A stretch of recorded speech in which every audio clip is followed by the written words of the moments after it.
up, YouTube? It's your boy Ross, and I'm back. Yeah, it's been a while. October 21st, 2018 was my last video, and yeah, been working, been doing a lot. But it's time I make my strategic comeback. Playing in the background is Terminus, band out of Fayetteville, Arkansas, my home state. I saw them earlier this year. I think time's kind of flowing all together, so I'm not 100% sure. I think it was earlier this year. Really good, progressive, stoner, rock, doom stuff. Very Mastodon-y, like Crack the Sky era Mastodon-y. Really good shit. It's out on tape, Dad. Great shit. Find it, pick it up, get it. Alright. So, like I said in that last little mini update, I kind of stopped buying vinyl. Not because I hate it. I still have a ton of my vinyl down here. I kind of just got out of it. Wasn't really feeling the joy of it anymore. But, buy more CDs still, buy tapes still. Buy records on occasion, depending on the band. Yeah. So I got a nice little stack here of 2019 releases. I got some more releases that aren't 2019 releases that I haven't shown, I don't think. So I'll probably dig some of those out and show them at some point. Yeah, I want to bust into this. I got 1, 2, 3, 4, 5 records, all kind of spaced out along the spectrum. All great shit. Yeah, let's bust into this. The first one I got right here, one of my favorite modern bands. This is Noisem with Cease to Exist. This is their latest offering, their first in 4 years. Where the fuck have you been? This is their first album on 20 Buck Spin, who is a fantastic label that only puts out bangers. I have all Noisem's LPs. I don't think I've shown them. I think I bought them after I quit YouTube. I'm not sure, but I'll probably pull them out at some point and show them to you just because they look dope.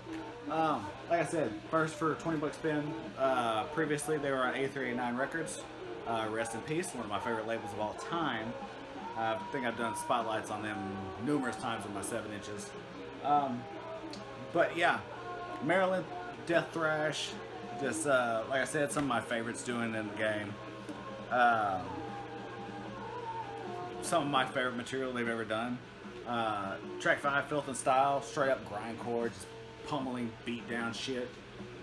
Track 8, Downer Hound, it's got the riffs, it's got the fucking riffs. Yeah, Noisem, they are back and they are fucking crushing it. That was a nice little insert here. Got your lyrics there. Some extra artwork there. And I'll get this back in here. Got a lot of practice with all this shit. Comes out beautiful. Got a beer gold, white and black splatter. Fucking gorgeous record. It's so good. Definitely one of my favorites of 2019. Can't tell you how many times I've spun it just sitting around, just chilling out. But yeah, Noisem, 20 Buck Spin, Cease to Exist. Pick it up if you haven't. Most of this shit's old at this point. It's all like first quarter of the year shit. But if you're sleeping on any of it, don't.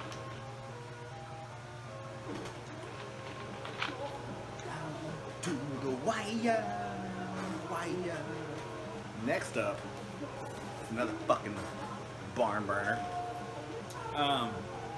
Anytime this band puts out stuff, it's gonna rule. I have loved this band forever, and I will continue loving them because they keep getting better. This is Full of Hell with Weeping Choir. I don't know how they keep getting better, but they do. Trumpeting Ecstasy is my favorite album they put out. It is a fucking destructive monster of an album. And when they put out Weeping Choir, it's right on fucking par. It is so good. It is punishing. It is heavy. The album opener, Burning Myrrh, is a fucking beast. Angels Gather Here, dark, haunting. It's just, I love this album so much. I love this band so much. They're first on Relapse Records, and pre-ordering this was a fucking chore.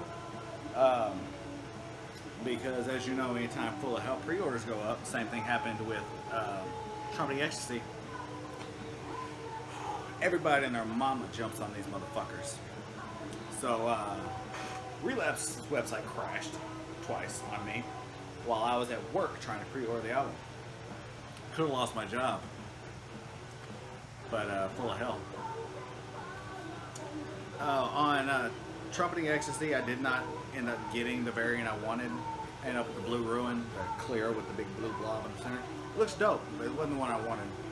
On Weeping Choir, excuse me, I said chili. I actually did get the variant I wanted. I love splatter vinyl.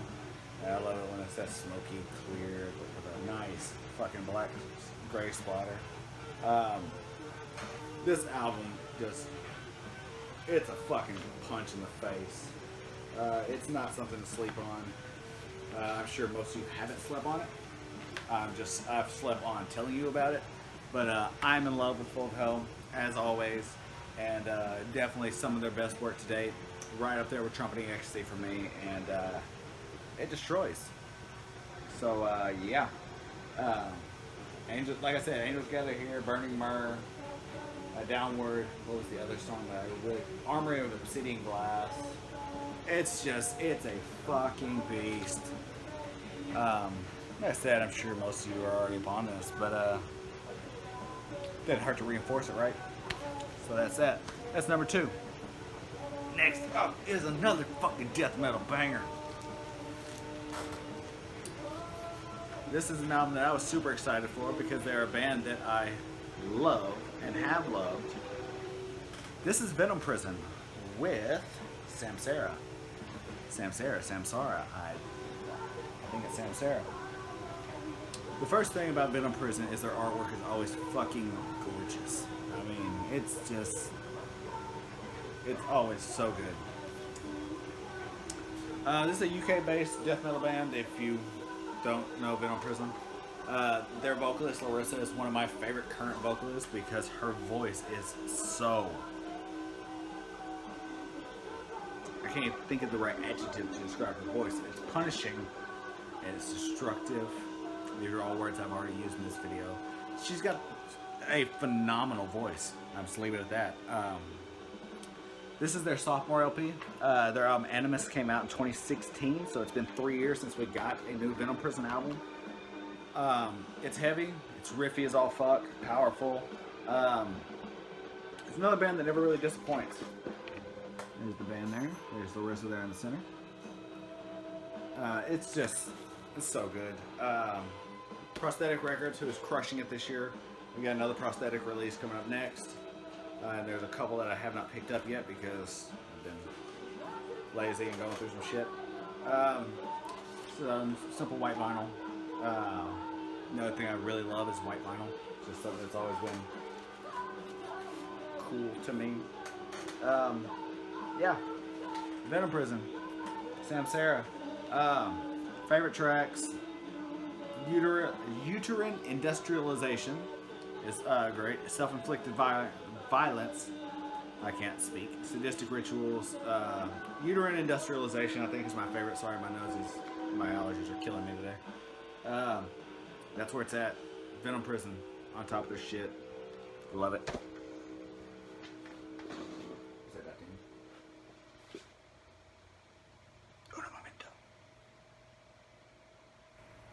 I apologize. I had to get a water.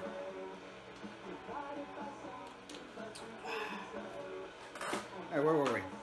Oh, Venom Prison. Dope. Alright. Next up, like I said, another prosthetic release, another one of my favorites of the year. Because at this point, and when I was buying, I wasn't buying anything if it wasn't going to be one of my favorites of the year. So, here we have a band from Washington, D.C. labeled Scram Screamo, really whatever you want to call them, metalcore, whatever. This is Wrist Meets Razor, and this is a doozy of an album. Um, this is their debut LP after releasing a handful of EPs. This one was my favorite.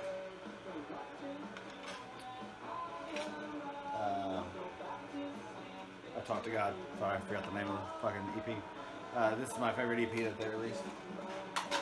Really good shit. Like I said, Scrams, modern screamo, white belt, metalcore, whatever you want to call them. They're spastic, they're wild, they're ferocious, and this album is it's heavy. It's dope. I love it. Wrist Meet Razor really have evolved since releasing those EPs. They've incorporated not clean vocals, which can be extremely cheesy if done wrong. Luckily, they did not do it wrong. It's very right, and it works very well with the tracks in question. Sorry, I'm just all kinds of fucked up today.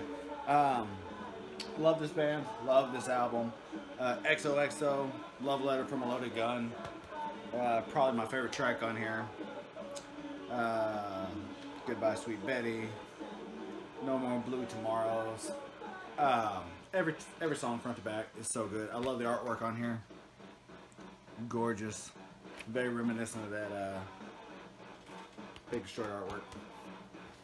I also really love this variant. Nice cream with the red, green, black, blue, same colors on the cover. Like I said, I love me a splatter vinyl, and the B-side actually looks really cool too. It looks more pastel. Everything about this album is just so incredibly heavy. Come on in, the water's pink. Yeah. Wrist Meet Razor, Misery Never Forgets, because I think I forgot to say the name of the album. Debut. Can't wait to be hearing more from this band and this scene, which is growing and growing and growing.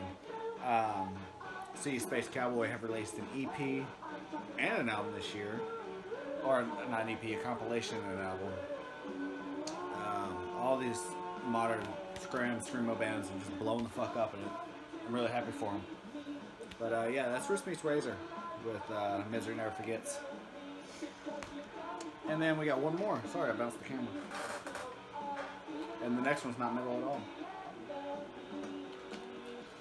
But it's so good. This next one I was really late to the game on, because I was one of those that was like, it can't be that good. I mean, it can't be that good. And then when I finally sit down and listen to them, I'm like, fuck, it is that good. Shout out to my boy Josh Keeper Wolfson for really turning me around on this artist, because he kind of pushed me into listening to it, and fought him for a little bit, but finally I caved, and I'm kind of really all about Billie Eilish now. I've gone back and listened to her back catalog song, but this is a fucking insane album.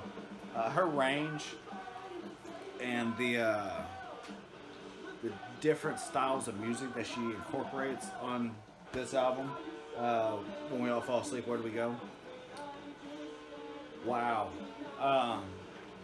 If you live in the world, you've heard the singles, probably mainly Bad Guy. You Should See Me in a Crown is another one of my favorites. All the Good Girls Go to Hell. But when you get down and dirty, my favorites, Wish You Were Gay. Love Wish You Were Gay. When the Party's Over, My Strange Addiction. I do love Bad Guy. You Should See Me in a Crown, but I Love You. It's an amazing album from an amazing young artist. Like I said, I steer clear, but it eventually became unavoidable, and I had to. It's eclectic, unique, all words that I've already said, and yeah. Really nice inner layout here with the lyrics. Love being able to actually read lyrics, and it's on this nice orange creamsicle colored vinyl. Yeah, Billie Eilish. when we all fall asleep, where do we go? I always try to say it backwards, and it was, like I said, my head's just not in the right place anymore. Such a good, brilliant album, and yeah, Billie Eilish. That's all the LPs. I'll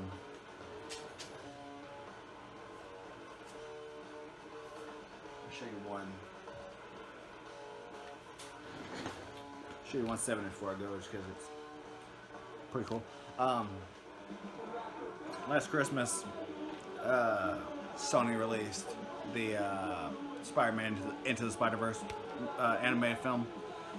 Whole family went and saw it. We loved it, and the whole movie was taken up by this song. This is "Sunflower" by Post Malone and Sway Lee. You all know that I'm a Post Malone fan. Love Sway Lee. This song was fucking everywhere for the longest time. Still kind of is.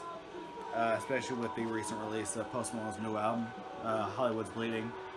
But yeah, I bought this, pre-ordered this 7-inch when it was announced. Here's the back, nice little graffiti there. Simple black vinyl with a big 45 hole. Song plays on both sides. Really cool. Love this album. Love the song. But yeah, just one more little thing to throw in here before I end this video. So that's 5 LPs, 1 7-inch. Talked about tape. That's about it. Yeah. I'm back. Hope you're happy to see me. And I'll be seeing you all here soon. When I go and bust into some of these other LPs I got sitting here. And then into the CDs very, very soon. Because I have a nice stack of them. And I need something to talk about. So, until next time, stay heavy or stay alive. Whatever. Peace.